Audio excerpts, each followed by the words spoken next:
crowdfunding with Project WeKan. All right, let me get my first slide to roll here. There we go. So like Nadine said, my name's Josie Hammer. I'm the project manager for Project WeKan, which is a Kansas crowdfunding site. Let's see, there we go.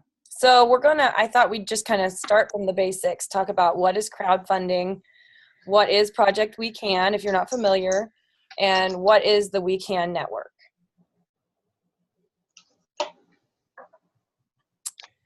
So, crowdfunding. The real definition is the practice of funding a project or venture.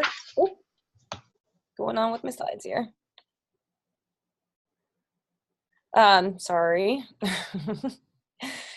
The practice of funding a project or venture by raising many small amounts of money from a large number of people, usually using the internet. And what's special about Project WeKan is it is a crowdfunding site, but it's only for Kansas community development projects, specifically nonprofit groups doing community development projects in Kansas. Sometimes we like to really push to people that it's more for rural areas and smaller towns. That's not always the case, though. We also like to make sure people know that in larger areas, it's also for like niche groups and things like that, in case you were in a larger town and still were interested in it. So that's kind of crowdfunding, and then Project WeKan. And then I kind of wanted to go back behind the scenes just so people understood where it even came from. Project WeKan was the brainchild of the WeKan network, which is a group of people statewide that came together. They were brought together by the Kansas Sampler Foundation, and they came up with the idea that maybe crowdfunding in Kansas was something that could help our rural communities and things like that with their community development projects. We felt like a lot of small towns and rural areas came up with some wonderful community development projects, but then once you've already done all the live, small, in-person fundraisers, it felt like you tapped out your own town when it came to funding. And we decided to see it a different way. The WeKan Network people decided to see that with the alumni that do graduate and move on from our rural areas, maybe to larger cities, it can be seen as a good thing. It can be seen as those people still care about their towns and what happens back in their hometowns and their communities. And so something like a Kansas crowdfunding site would be a way for them to stay in touch with those community development projects. So if they wanted to donate, they could, even if they wouldn't be able to be there for the live project fundraisers. So that's really the crux of it, and that's how it kind of came from the WeKan Network, how they developed the idea. So then our tagline obviously is "We can do it," and that's why it's called the WeKan Project. We really want to help anybody's community development project that fits kind of into it. We want to help hone it and help them get it out to the public so people can see it and hopefully donate if it's something they care about. So we have board members, Andrea Springer, Simone Elder, Melody Spurney, and then of course Marcy Penner from Kansas Sampler also serves on there.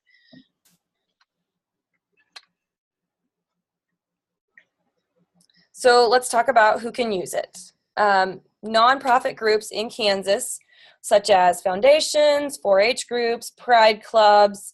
I've had a group from a small town come to me and say that they wanted to do something, but they really weren't set up as an actual 501c3 nonprofit yet. So then they were able to collaborate with their local foundation and run the funds that direction. So it still went through them, all the hard work in the community development project, but the fundraising went through the foundation that way. So it was also good because then there was 2 groups in the one community working together. The site is designed to help strengthen and sustain communities of any size. So like I said, we kind of push towards the rural communities, but at the same time, if it's a feasible project that we really like, and it's in a larger town or city, we will definitely look it over, and it could go on the site potentially. So what kind of project. We really like it to be a more permanent type project. We really don't put festivals, things like that on there. We like it to be more brick and mortar type community development projects, something that in the future will continue to be a positive thing in the community, seem positive and be a positive influence to the community. So I like to use the examples such as if people are trying to upgrade their playground equipment, or maybe their playground needs a fence around it, something like that, that is good for all the different ages of the community. Those are the type of projects we really focus on. Or if there's a building that one of these groups has that is in disrepair and slowly needs to fundraise for another great one, because that's definitely a permanent thing in the community. Like I said, things we don't put on the site are salaries, annual events, workshops, one-time programming, or projects that promote any certain religious or political point of view. So this is a really fast rundown, but of course, if you're not sure if it's right for the Project WeKan site, then I just really encourage people. I think my lettering was in white, so I don't think it showed up, but we really encourage people to go onto the site, projectwekan.com. You can create a login for free. It doesn't require you to do anything. If you ever did decide to donate to another project in the future, then you already had a login. But then you could go in behind the scenes, kind of look at what it takes to fill out an application. Certainly, if you have any questions, you could email me at info@projectwekan.com. I'm Josie Hammer, the project manager, and I would be the one answering most of your questions. Like I said, we also have the board. So the other really neat thing about Project WeKan is everyone that works either on the board or on the website or in administration are all Kansas people. We all live here. The person that developed the website lives in Kansas. The person that maintains the website works in Kansas. So that's just something really special. So you know that the people behind it really care about whether these are successful projects. Now, I know most crowdfunding sites have some sort of fee. I encourage everyone, when they really are kind of shopping through the different crowdfunding sites, really read through the fine print, because some of them will say there's no cost to use our site, and sometimes that's kind of true. But a lot of times, probably 98% of the time, you get into the fine print and you'll see, well, there's not a fee on this portion, but there is per donation or per something like that. So anyway, I just want to encourage people to always look real carefully at that. We are upfront about our stuff. We have a 7% processing fee that's deducted from each donation. That's very much in line with what other people are doing. 3.5 of that goes directly to the credit card companies, and the other 3.5 goes towards website upkeep, maintenance, and administration, and things like that. So again, that other 3.5 goes directly into other Kansas people working on the site, helping to promote other community development projects. So basically that 3.5, no matter what it is, stays in Kansas, which is really, I think, pretty cool. So like I said, we all work in Kansas, live in Kansas, so we care, and we really want to see people be successful. We want communities to be successful. And that was just a little example there. And like I said, just beware. I just want to, nonprofits obviously don't have a ton of money to go with anyway, so I don't want to see anybody lose a large amount of money on their donations of any sort. We have quite a few successful projects, and if anyone has questions about them, I can definitely, send you the examples and talk to you about what happened in them, how they went. These are some of the examples of the very successful. The Cocker City Scaffolding Project was just in the last year. That was really exciting. They went above their goal. So Steve did a wonderful job. He had a good presence and really knew how to show things. I was going to show everybody the website, but that didn't quite work out with this slide. So like I said, I just really encourage anyone that has questions about it, get on there, look. You can email or call me, and I'm happy to answer questions. Let me go back one more.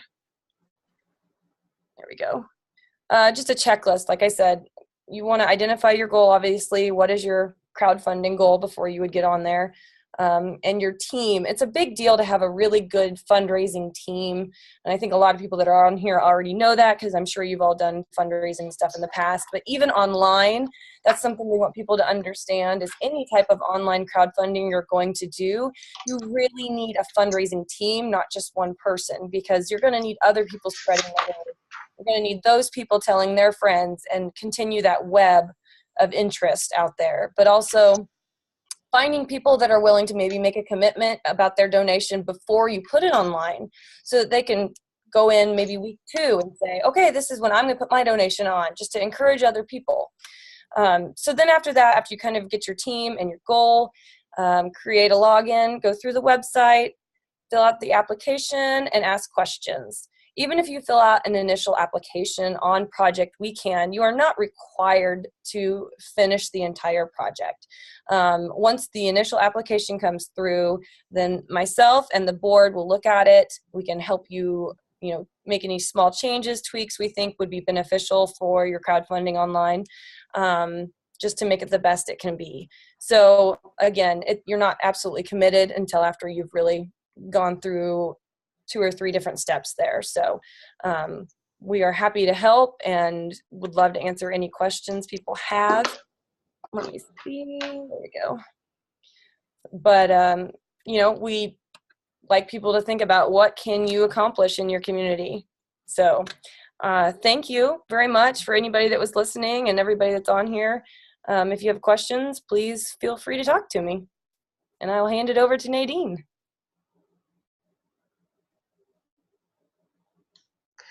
Okay, next up will be Nancy Wolf then. I think I've got the sharing rights transferred over to you. Right. Well, let's hope. Can you guys see all 4 subtitles on there?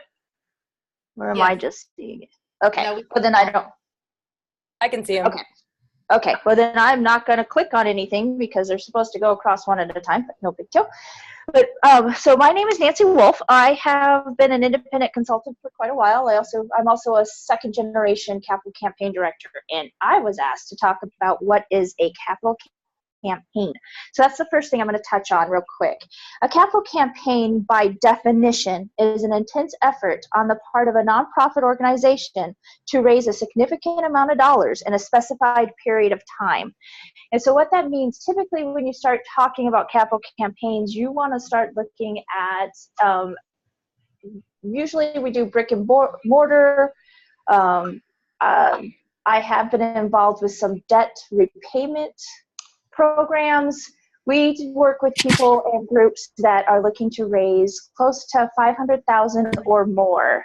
And I have been involved with an organization that we actually helped a community build a hospital from the ground up. So it's over $20+ million.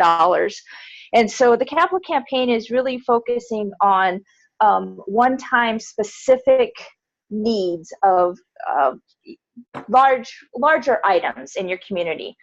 So hopefully that kind of touches on what a capital campaign would be. And a capital campaign, can be the most inexpensive and productive method of educating the public, your communities, securing donations, recruiting new leadership into your organization, and much, much more. Because a capital campaign does more than just go out and help your organization raise funds. A capital campaign will also help work on getting the word out that the organization is even in existence. There has been some projects where I've gone in and worked with the groups, and we've had to actually explain to the community that there is a nonprofit foundation for the local hospital. So that's kind of what a capital campaign does in a nutshell. It's a very quick glancing of it. I've had people ask me in the past, we'll go to the next question, which is when to consider a capital campaign. And it pretty much boils down to your need. Usually when an organization has a set time frame that they need to accomplish a major fundraising feat is when you start looking at when to do a capital campaign. These projects usually span multiple years. and they cost thousands of dollars. An example is a building expansion, equipment purchases, the debt repayment that I've talked about in the past, because as we all know, that our communities often try to figure out ways to lessen their debt. I've always worked with major critical access hospitals, which are all nonprofit. And in some of our programs, we've done things where we've helped the hospital actually reduce their debt as part of a campaign. It actually helps make that hospital more viable for their community. So those are just some brief examples of when to consider a capital campaign for your project. Now, usually when you start looking at capital campaigns, you also start looking at possibly bringing in an organization to work with you. The organization that I have contracted with in the past, and any project that I do a flat-based fee, which means no matter what you're looking at to raise your funds, you're going to pay the same amount for the campaign director to help you organize and run the campaign, no matter what you're asking funds-wise. So if you're asking $500,000 to even up to $2 to $3 million, it's still going to be the same flat fee, which I think is very beneficial to an organization, because in that way you guys already know what you're paying to have help organizing and doing this campaign.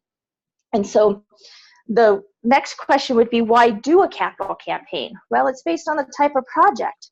Usually you're looking at a one-time deal where let's see, one project I did was we did a hospital physical therapy expansion project. And the hospital had the reserve funds, but they didn't want to reach into their reserves to deplete their operating capital to build this expansion. So this was a one-time project that we knew was going to cost about $1.4 million. And so we went in and helped them educate the public, help them gain knowledge on what the project was, what the benefits, more than anything, what the benefits are to the community. And that's a lot of the things that we do with a capital campaign, is we talk about what the benefits are besides just what we're raising the funds for, but we're giving the community knowledge on this is where it's a laser focus on where the fundraising is happening. And so it's just all based on what you're trying to accomplish. And I usually tell people that if they're looking to raise a couple of $1,000, $20,000, $25,000, a capital campaign is probably not the direction you wish to go, because the cost for it could be far more than what you're trying to raise. And so it's when you're looking at those 500,000 plus. So I'm talking 500,000, million, 2 million, onward and upwards. That's when you want to start looking for doing a capital campaign project. And this oftentimes leads into the feasibility study. The why you do a capital campaign really cannot be gauged or decided upon until you actually do what's called a feasibility study. And sometimes they're called a planning and feasibility study. And what it does is it evaluates your community's readiness and your organization's readiness to take on such a major project. Am I talking too fast? So what you want to do with your feasibility study is just kind of have somebody come in and take a look at what you guys are planning on doing. Usually a consultant will come in and they will actually hold face-to-face meetings where they are all confidential, and you talk with members of your community and you find out how the community feels about your organization, how your community feels about any type of program or plans that you're putting forward. And it kind of gauges the viability, how your community can support such a project. So that's the whole thing with the feasibility study, is it also gives you some of the benefits of looking at different areas for your planning to move into your campaign. And so some of the study results will provide vital information about the organization's staff, the facility, present services and plans for the future, The study also takes a lot of guesswork out of planning for major funding programs. And because we ask a lot of questions with where we see some leadership development coming in, where some potential donations come from, we take some of that guesswork out, because half the battle is knowing who to approach and who to talk to about your program. And the study will also help you determine the amount of money that could be raised within, say, the next 5 years, your plan's strengths and weaknesses, level of interest and willingness of key leaders to support your plan, public perception of your programs, services, and future plans, sources of immediate and future major gifts for your program, possible obstacles you may encounter in your major fundraising program, how long it will take to raise the initial amount, when you should begin, and how the current political and economic climate would affect any type of fundraising programs you put into your community. And the recommendations for implementing your plans for an extensive public awareness program, major fundraising program, or an ongoing resource development program. And so the feasibility study kind of touches on a whole bunch of areas. It gives everybody involved, the individuals in the organization, as well as if you bring in a private consultant, it actually brings them all, it kind of gives them a basis to work off of. And it also gives the organization an opportunity to look and say, hey, right now it doesn't look like this project's going to fly, so maybe we want to hold off and start it a little bit later. Because that's the biggest thing, is just like before, nonprofit organizations, they don't have a lot of upfront cash, they don't have a lot of free funds. So when you do a feasibility study, you want to make sure that you get the information you need to let you know whether or not your project is going to be successful in your community. So with that, I believe I'm done. So I will pass this back off. Hopefully I can do that. Nadine, do you have it?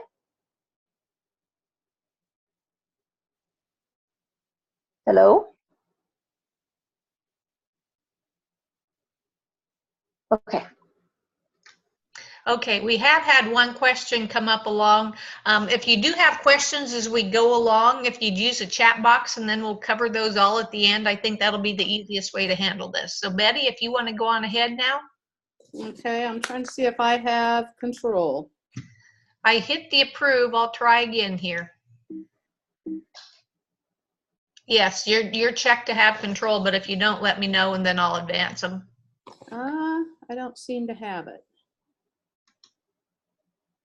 Whoops, I went the wrong way. Sorry. That's okay. There we go. Just tell me when you're ready to move to the next one then. Okay. We can go ahead to move to the next one. I think Nancy covered kind of why and how we would do the capital campaign and kind of why you should be thinking about a capital campaign. What we want to do now is really talk about the capital campaign. Nadine, can you? Yeah, you're good here. Capital campaigns really are designed, if you really look at it, it's to help you fulfill your mission and your vision of your organization. So as an organization, you really kind of need to look at what is your project? How is it going to benefit you? What are the purposes of it? Why are you really doing it? What are the benefits of it? What are going to be the outcomes? How is it going to change your organization? As you think about that and you get that project kind of defined, then as Nancy said, you kind of move into that feasibility study and say, okay, do the people that would support it, do the people that would benefit it, do they share the dream and the vision that we have? And that's where you conduct that feasibility study. And once you move into the capital campaign, there's really 4 steps. That planning, that quiet phase, that public phase, and then the celebration, because you've done what you wanted to do, you've reached your goal. And at that point, that dream, that vision becomes a reality because you as an organization opted to move into that capital campaign. And I'll talk more about these 4 steps in just a little bit. Nadine, you want to move up one for me? I believe you have control. I do. Let me see. Well, we'll try this again. There it goes. Yeah. It brought it back to me now. Okay. Yeah. There we go. Sorry about that, all. So if you think about a capital campaign, it's going to affect your whole organization. Keep in mind that as you go into a capital campaign, everything your organization was doing before, you have to keep doing that. You have to keep raising the money for your annual giving.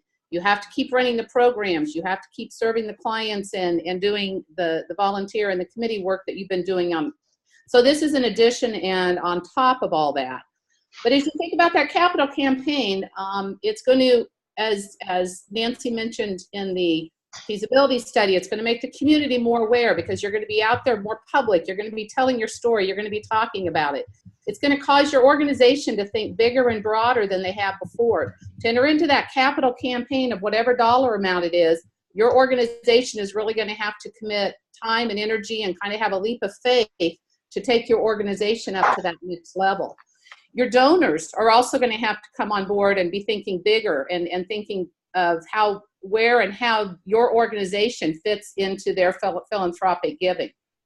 You're going to need more volunteers. You're going to need more recruitment of people that are willing to come and help you in a variety of ways. But the benefit of all this too, though, is as that happens and as the campaign moves along and you're more successful, it will allow your organization to be thinking bigger and to be doing more and be really thinking, we did this, now what else can we do? What should we be doing? How do we keep growing and moving this organization? It's a lot like a roller coaster at times. You're going to have some pretty high highs and you'll have some pretty high lows during that capital campaign. But as an organization, it's going to help and build you and make you a stronger one if you've got a good organized plan. You want to move up one for me? I want to talk a little bit about the board's role, what the staff's role is in a capital campaign, and then I want to talk a little bit about the role of the consultant. The board has an important role. Sometimes, and I personally as a consultant don't recommend it, but sometimes that board is your capital campaign committee. I will always recommend that you have a separate capital campaign committee, but have an overlap of a couple people from the board over to that capital campaign. But even with that in mind, that board still has an active role. They need to be able to support the project and the campaign wholeheartedly and unanimously. They need to be willing to give 100% of both their time and to make a gift to this campaign. They will be in charge ultimately, so they need to have final approval, so they need to be engaged and involved.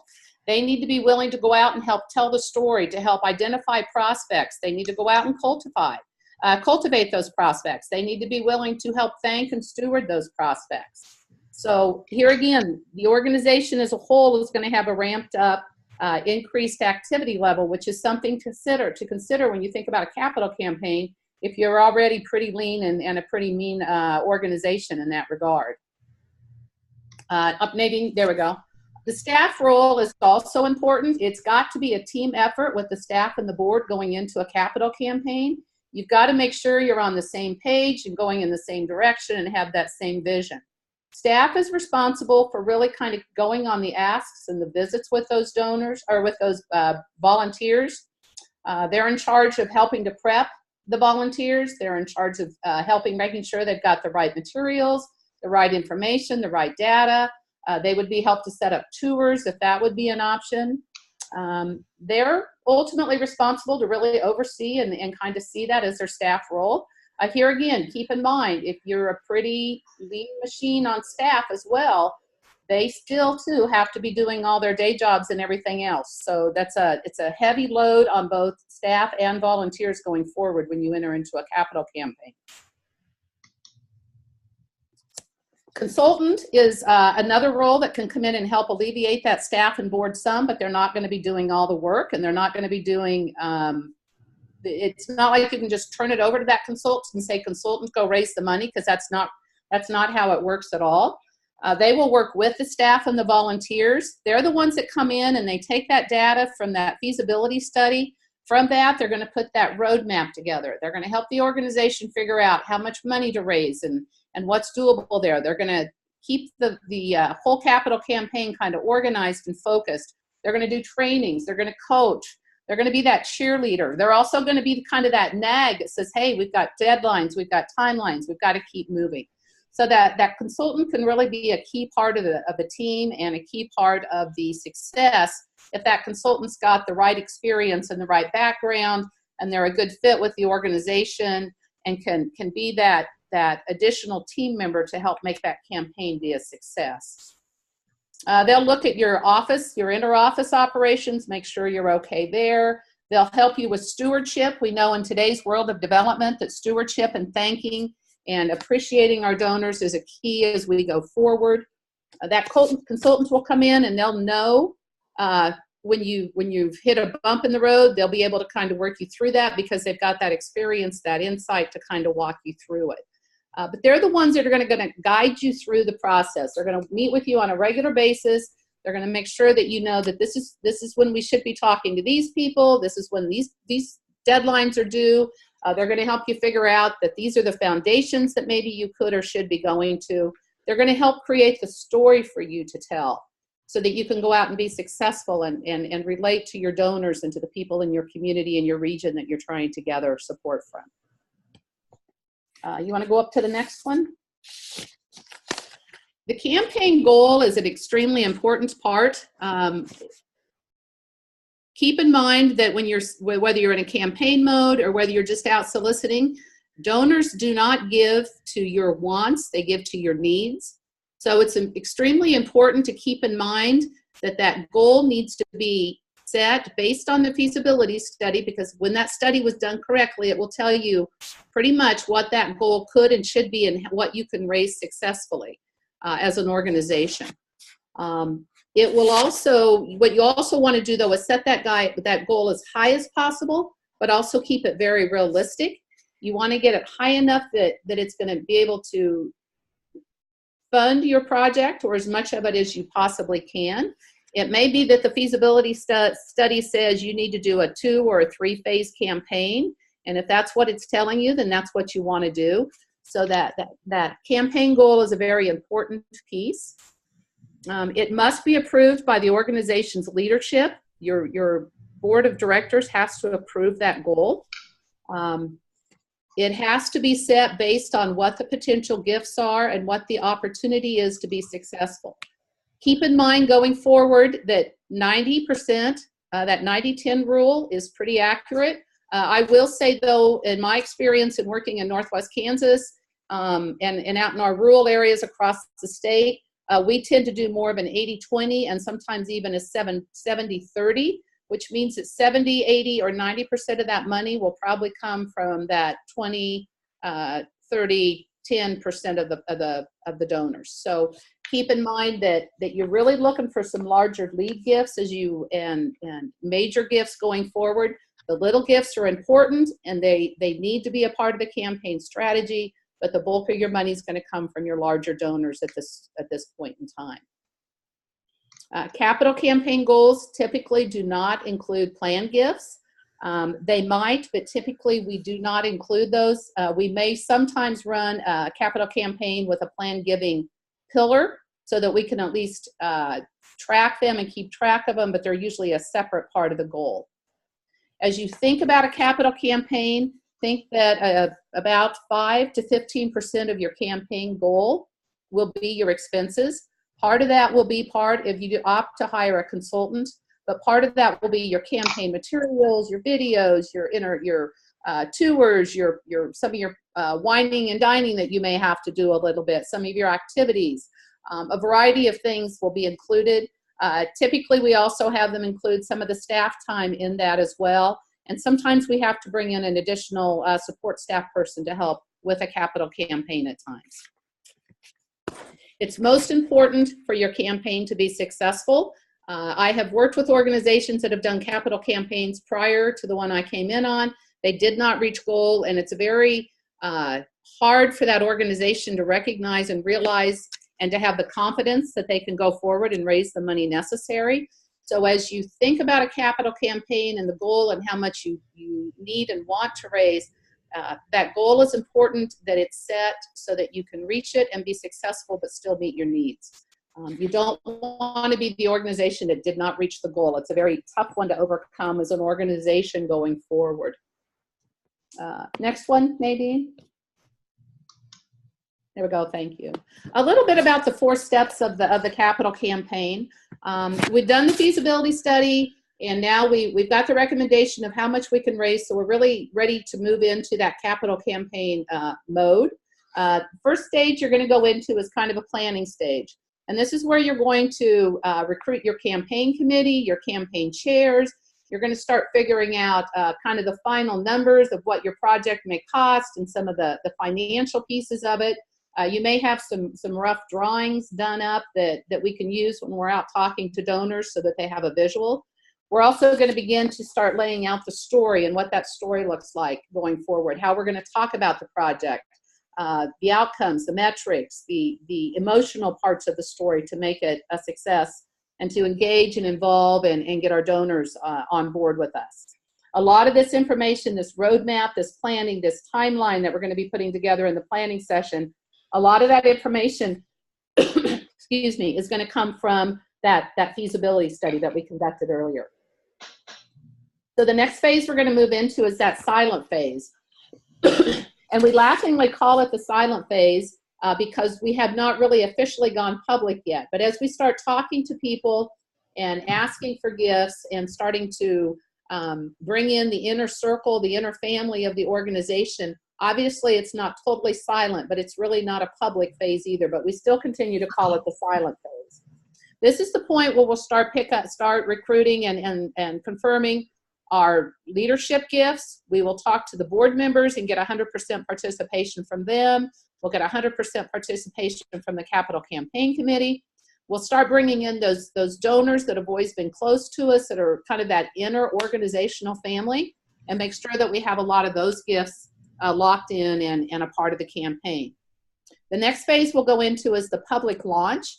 And before we hit that public launch, we want to make sure that we have anywhere from 40 to 60% of the campaign goal raised. And the reason for this is that we know that success breeds success. We know that if we've got that 40 to 60% raised, either in cash or pledges, that we can go public and say, hey, we've had this much success, this is where we're at, we want you to come join us and be a part as we go in for the home stretch of this capital campaign. But we want to make sure we've got at least that 40 to 60% raised and committed, so that when we go forward, we can really show the success, the excitement, the momentum that we have with our project as we go public out into the community. During that public launch, following that, we'll be using social media, we'll be using gatherings, we'll be using one-on-ones. But at that point, we'll start bringing in all the rest of the gifts. So we've kind of worked through the big gifts. Now we're moving into that tier 2, tier 3 gifts.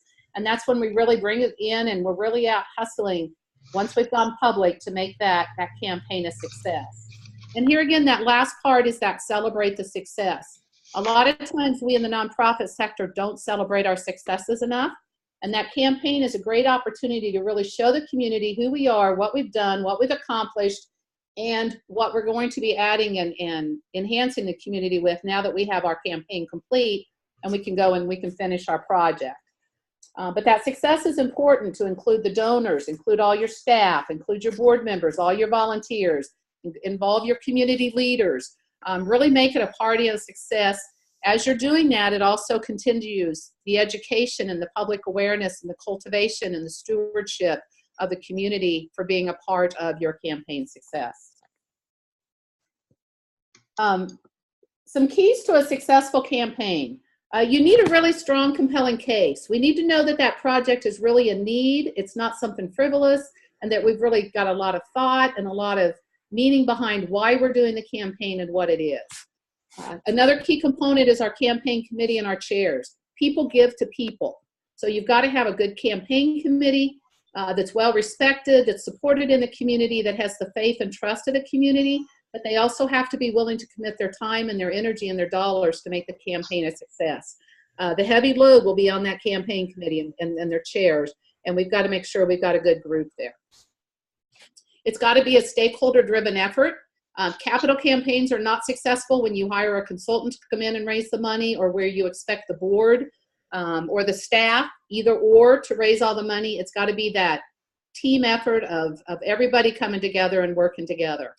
Campaigns are successful because they're organized, they're well thought out. You've got a roadmap, you've got a timeline, you've got strategy, and you're sticking to it. And it's successful because you've got a campaign atmosphere, and people are kind of focused and directed on that, and there's kind of an energy around the campaign and where you're headed. Nadine, for me, please. Thank you. Just a little bit on a campaign and why to hire a consultant. I am a capital campaign consultant. I have done a lot of campaigns. I've also been on the other side for a lot of years as a nonprofit executive director and a fundraiser, and recognized what a consultant can do and the benefits of having one. Most people have not, most organizations have not been through a capital campaign and do not know what to expect. Or when to expect it, or what to do when something happens. Your campaign consultant, if they're good, they're solid, they're experienced, and they've got the ability, they're going to be a real asset to you. They're going to be that independent person. They're going to be a little bit more objective. They're going to put that strategy together that when you hit or when you have those ideas, they can help you walk you through them, talk you through them, and make sure that your campaign is headed the way it should. And as I mentioned earlier, they're going to kind of be that nag, that person that says, hey, we need to make sure we're doing this.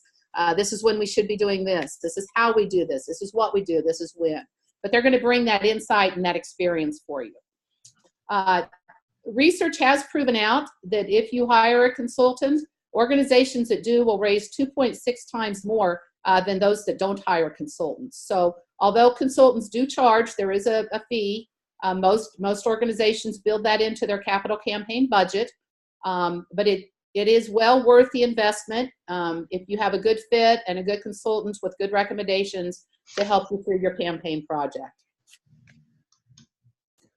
As you think about whether you're here again, whether you're fundraising for a capital campaign or whether you're just fundraising for projects for your organizations, especially out in Western Kansas, we are cash poor and asset rich. So keep in mind that there's a lot of other types of assets that people can give to your organization, as I said, either just in your annual giving type of development programs or whether you're looking at a capital campaign. But keep in mind that there's a lot of different kinds of funding opportunities. And keep in mind also that we talk about leadership gifts, but it's not always the size of the gift. It's all gifts add up. And you want to be inclusive and make sure that the smaller donors are appreciated and welcomed as much as the larger ones. And just in closing, and then I know we'll open it up to questions, capital campaigns are a big decision for an organization. Enter into them with some conversation and some good thoughts around it. They're very rewarding, positive experience for organizations when they're well thought out and they're strategic and they've got some real energy around it.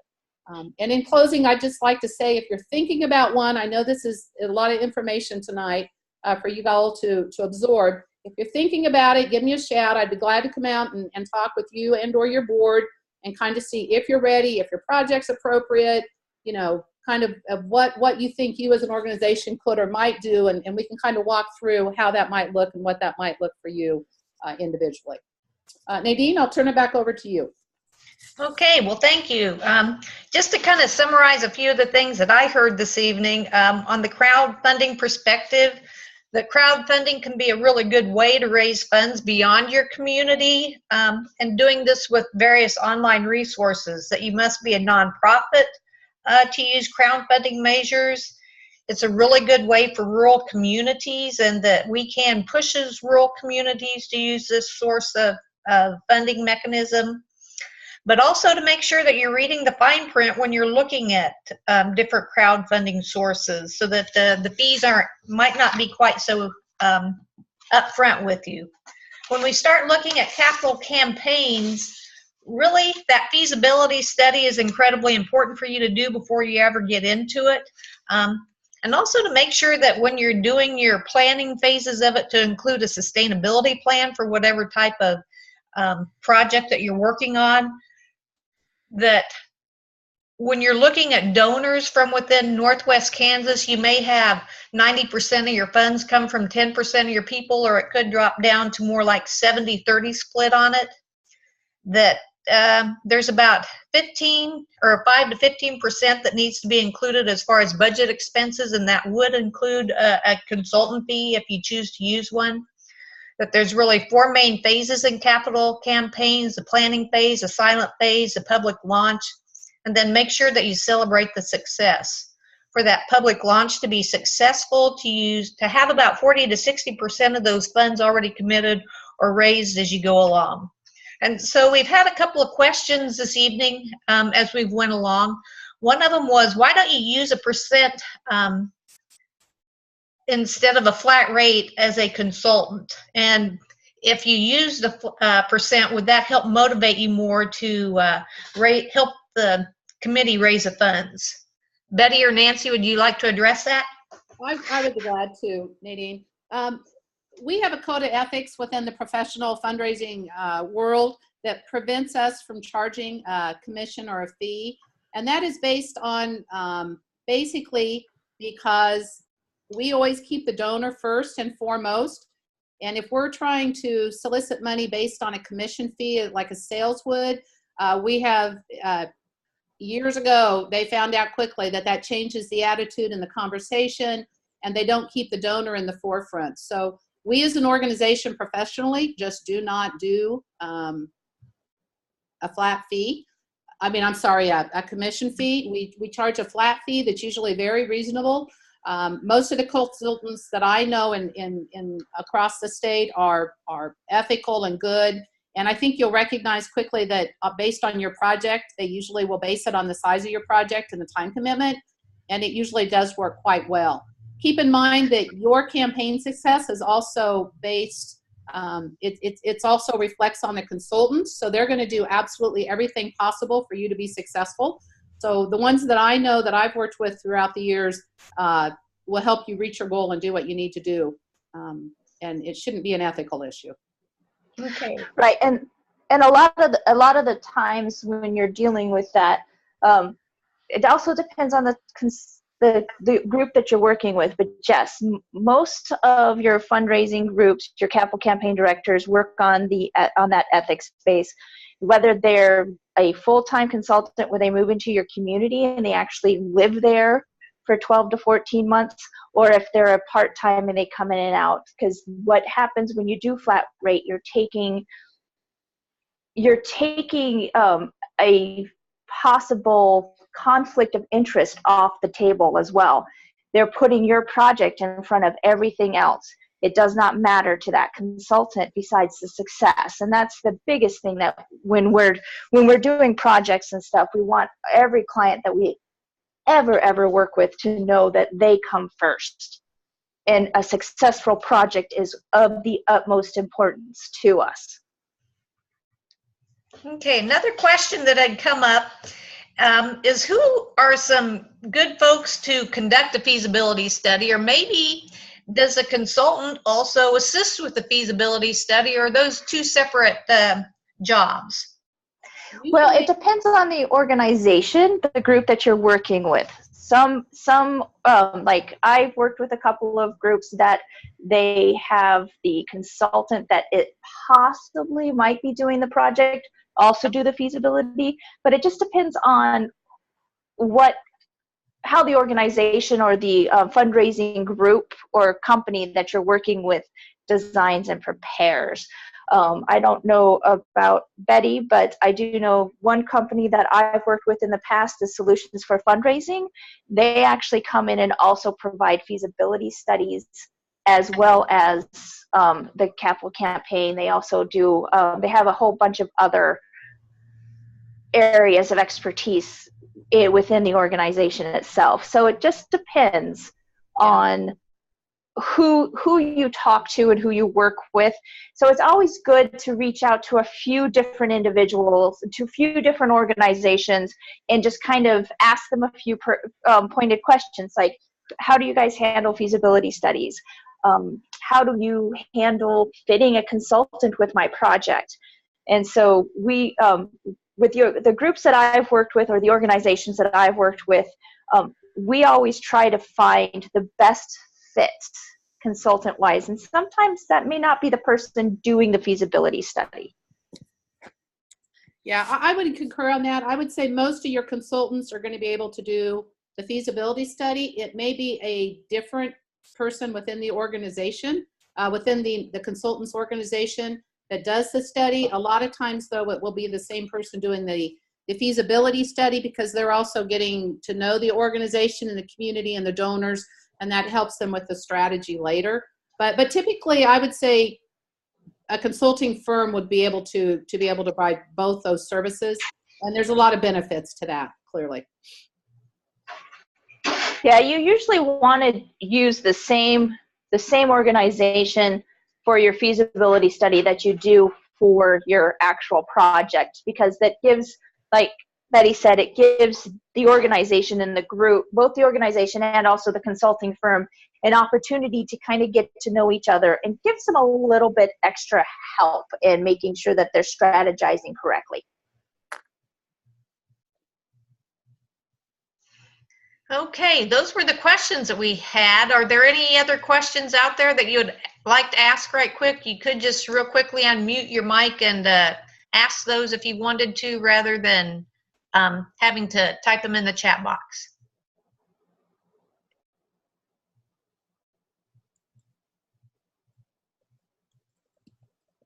If not, I'd like to thank Josie and Nancy and Betty tonight for their presentations. It's been some really good information. And just one quick question for the rest of you. If at some point in time you have ideas for other webinars that we can sponsor, we would love to hear those different ideas. They can be emailed to me or to any of the contact people that are we're presenting here tonight, and they'll pass that information on to me. This one will be the last one that we do for a couple of months. We know that we've kind of bombarded the foundations with lots of information here lately, and we would like to take a break from it for just a little bit, but probably about November, we may be offering another one before we hit the end of the year. So with that, again, I thank you for this evening. We do have this recorded, and it will be placed upon the Hanson website tomorrow morning or the next day. I will get the link set out to you so that if you want to share it with some other folks, you're able to do that. Thanks again to our presenters, and have a good evening.